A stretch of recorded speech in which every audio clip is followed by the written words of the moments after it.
Hi there, so my name is Coach Adam and thank you for watching this video. This is specifically made for my 8:30 younglings class. It is kind of the foundational class, the mum and me, dad and me class. I'm going to run through a few bullet points with you just to help you understand and not get frustrated and get a better idea of where you're going with the program and how I can help you with my background in kind of, child development and early childhood development to get the most out of the program. So the very first thing I'll always say when you're working at this age, you might have your first child, you might be on your second child or your third child, whatever it may be. But the very first thing is patience. Patience. Whatever they do, whatever program you put them in, soccer, tennis, whatever, patience. Understand that they're so young. And it might sound crazy that you're sitting there going, why, who wouldn't be patient with a 2-year-old? I'm obviously talking to everybody that I've ever met here, and I've met people who are unbelievably patient with their kids and people who perhaps get a little bit frustrated that they're not doing things, straight away. So the very first thing I want you to know is patience. It's never embarrassing. No one's ever looking at you, and it's not a reflection on you. They're a child, they're brand new to this world, and they don't really know what's going on yet. So we want to take our time and let them understand how to achieve things, right? And be positive. So the very first thing, just be patient. The second thing, repetition. You probably have heard this a million times in your life, but repetition is what causes a mastery in anything. 10,000 hours, 20,000 hours, whatever you've heard, same thing. You come to our class once a weekend. We want it to keep it repetitive because that leads to a better muscle memory, and then that leads to a consistency. So repetition doesn't just mean when you're in the class. Repetition and consistency can start as soon as you wake up in the morning. It can start with the same food, the same clothes, the same arrival time, the same way that you greet people at the field, the same cognitive speeches that you give to your children in the car, and then of course the same positive reinforcement and recognition for their achievements upon completion. So the one for us would be the playground. The biggest mistake you could make would be arrive, playground, class. Why would they want to achieve anything when the biggest reward's been given to them upon arrival? So the playground is almost like your joker in the pack. Can you give them that, well, let's finish and let's finish strong, whatever we do in life, and then we get the playground or a sticker or a high five or a treat, whatever it may be, so that the child starts to understand that you work for things and you earn things. And on the other side of that is positivity. And if you don't do what you're expected to do, then there isn't that reward, because that is what we're grooming kids for, which is the real world, right? So the playground or a sticker is a fantastic way to say, wow, you did an amazing job today. Here's the reward.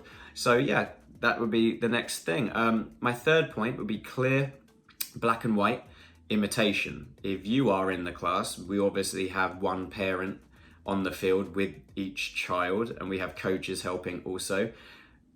Imitation is so important. They're non-verbal at this point. So if you're using your hands, for example, what will they do? So keep your hands away from the ball. Make sure your direction is the same way.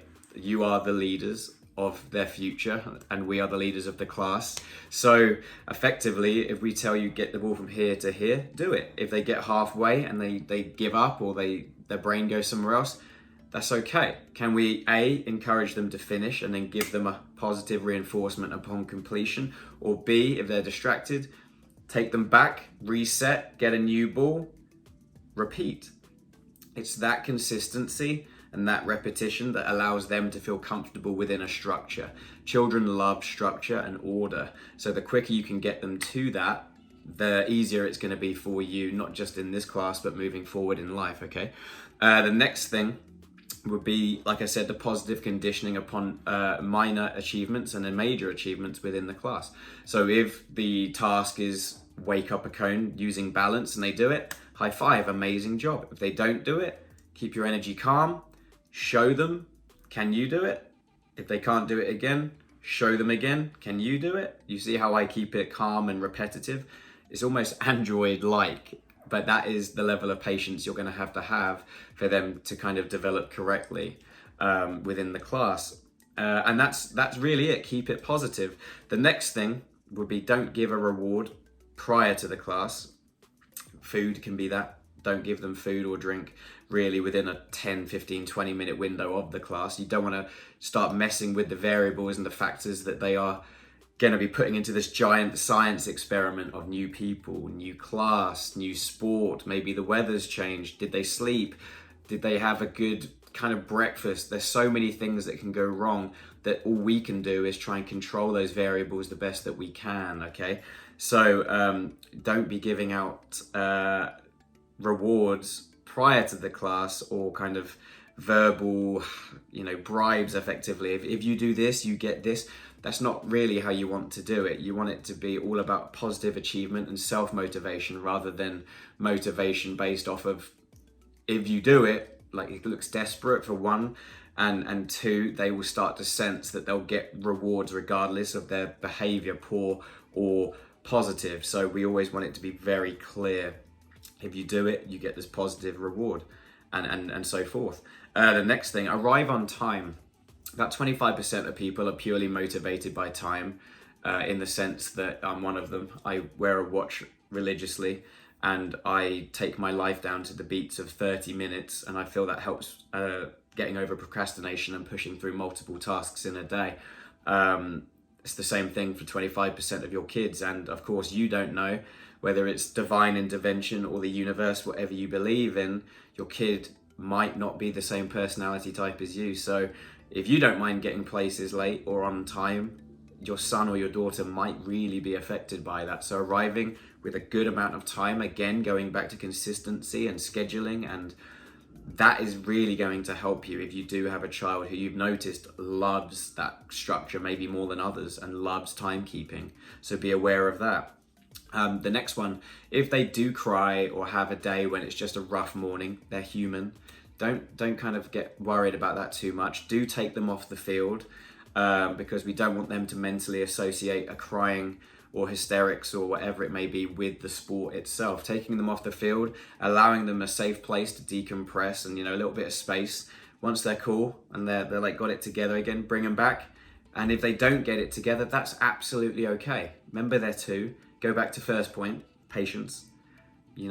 That is going to be inevitable. No child in the history of sport has turned up and has done every single session. I've come to sessions when I've been 25, 30, and have still been like, oh, I don't want to do this today. And I'm an adult. So understand that patience is everything.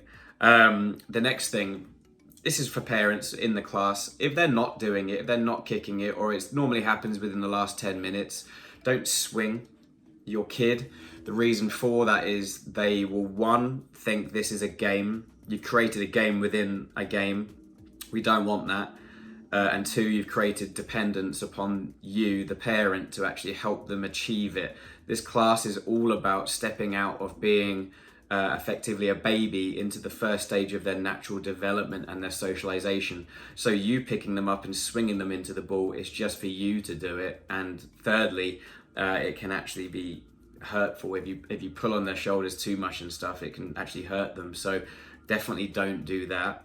The next thing, don't use your hands. Remember, you're their hero. If they see you using your hands to move the ball, even if it's instinct, they will copy you, and it can set you back weeks, sometimes even months, in regards to clear-cut instructions. So please don't do that.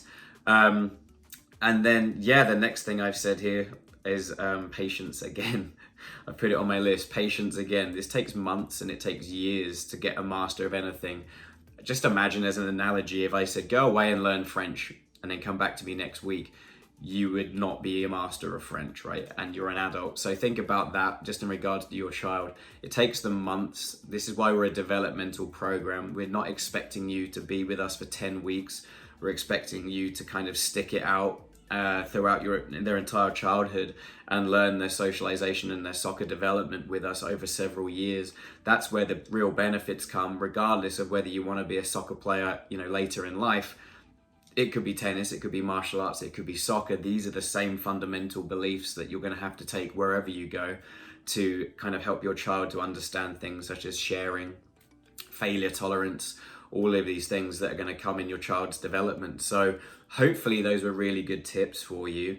If you have any questions specifically that I haven't mentioned, or you have any ideas or problems, I'm always here to help you. I'm there at the field. My other coaches get trained by me, so they know some answers. But primarily you're looking for patience, consistency, repetition, clear instructions, and then a positive reinforcement upon their good behavior. And that's it. Keep repeating those in all aspects of their life, and you've got your kid on an amazing head start in their journey, whatever they may want to do. So thank you for watching. I tried to speak as quickly as I could and it still was 10 minutes. So thank you for bearing with me. Again, my name is Coach Adam with Soccer Roots. Thank you for watching and have a fantastic day.